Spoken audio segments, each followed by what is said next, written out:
సర్కార్ చక్కగా లేఖను లేకుంటే ఆఫీసర్లు చక్కగా లేఖను గాని ఏం తెలియని అమాయక పిల్లల పానాలతో చదరంగా మారుతుర్రు సర్కారీ స్కూళ్ళల్లో. మొన్నటిదాకా జర్ర బంద్ అయింది అనుకునే లోపే మాల్లో పంచాయతీ బయటకు వచ్చింది. అది కూడా సీఎం సార్ సొంత నియోజకవర్గంలోని. అయ్యో, బల్లె కూర్చొని పాఠాలు నేర్చుకునే పిల్లలను నాడి రోడ్డు మీద ఎండలో కూసబెట్టిర్రు. ఏమైందో అని చూస్తుర్రా? ఏం చేస్తారులా?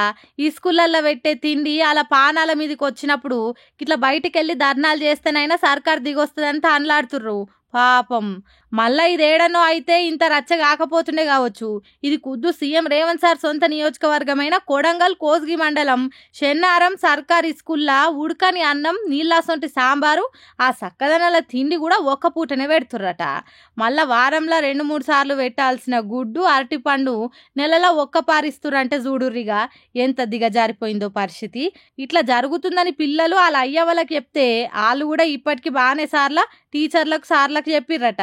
ఇక వాళ్ళు చెవు మీద పేను వారినట్టు చేసేసరికి పోరలను తోలుకొని రోడ్డు మీద ధర్నాకు దిగిర్రు. ఇట్లా ఇక ఈ ముచ్చటి ఇట్లుంటే దీని మీద BRS leader Harish Rao sir కూడా ట్విట్టర్లో గట్టిగానే ఆడుచుకుండు. సాక్షాత్తు ముఖ్యమంత్రి నియోజకవర్గంలోనే మధ్యాహ్న భోజన పథకం బాలేదని విద్యార్థులు తల్లిదండ్రులు రోడ్డెక్కిన పరిస్థితి వచ్చిందంటే ఇక రాష్ట్రం మొత్తం ఇంకెంత హీనంగా ఉందో అర్థం చేసుకోవచ్చు. విద్యాశాఖ మంత్రిగా ఉన్న ముఖ్యమంత్రి రేవంత్ రెడ్డి పనితీరు ఎట్లుందో తెలుసుకోనికి ఇదొక్కటి జాలదా అనుకుంటా గట్టిగానే గరమైండు.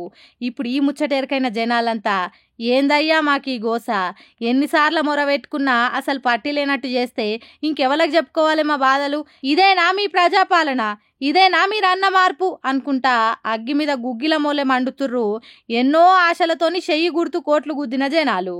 మరిగా సొంత నియోజకవర్గంలోనే ఇట్లా పార్టీ లేనట్టు చేస్తే సీఎం సార్ ఎట్లా రియాక్ట్ అవుతాడో చూడాల్సిందే.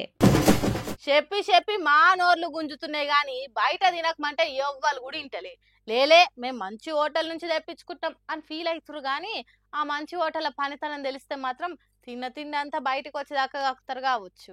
వెజ్ మీల్స్ కు బాగా పేరు మోసిన హోటల్ ఏదన్నా ఉందంటే అది కాకినాడ సుబ్బయ్య గారి హోటల్. ఈడికెళ్ళి ఫుల్ మీల్స్ అని, బుట్ట భోజనం అని ఇట్లా తీరుగా ఆర్డర్లు పెట్టుకుంటారు జనాలు. మళ్ళా అది ఒక్కరు చెప్పిరంటే చాలు కాతం ఇక ఇది మంచి హోటల్, ఈడ మంచి తిండి పెడతారని గుడ్డిగా నమ్ముతారు. ఇగో ఇట్లా గుడ్డిగా నమ్మినందుకే నట్టేట ముంచిర్రమ్మ హోటల్ వాళ్ళు.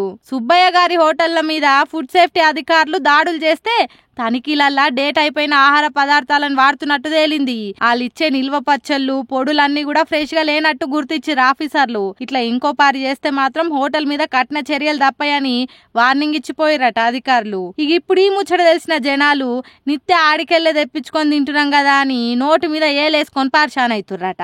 ఎన్నిసార్లు చెప్పినా చెవిటోన్ ముంగట శంఖ ముదినట్టే చేస్తారు గాని బయట తిండ్లు మాత్రం బంద్ చేస్తలేరుగా జనాలు. ఓ 4 రోజులు అయితే అన్ని మర్చి అదే తొవ్వబడతారు. మేము చెప్పే కాడికైతే చెప్పినాం, అటెనక మీ ఇష్టం ఇక, ఎందుకంటే మీ పానాలు మీ చేతులలోనే ఉంటాయి కాబట్టి.